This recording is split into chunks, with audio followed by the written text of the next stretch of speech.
हे श्राद्ध केलं.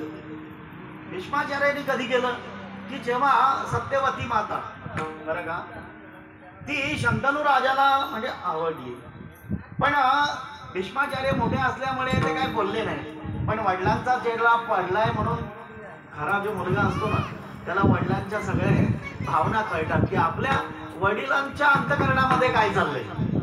आणि हे कळल्यामुळे त्यांनी विचारलं शंतनू राजाला, भीष्माचार्यांचे वडील. म्हटलं बाबा काय प्रॉब्लेम काय? म्हटलं प्रॉब्लेम काय नाही, असं असं झालंय. म्हटलं ठीक आहे बाबा मी जातो ना.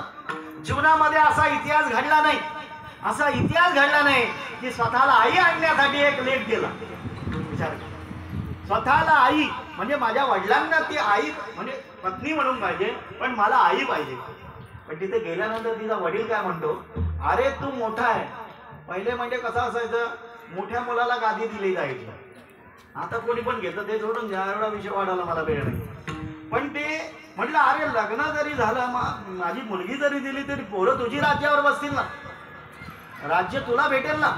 आणि त्यावेळेला भीष्माचार्यांनी सांगितलं, अशी प्रतिज्ञा केली की जर असं असेल तर मी माझ्या वडिलांसाठी आजन्म ब्रह्मचारी राहील. याला भीष्म प्रतिज्ञा म्हणतात.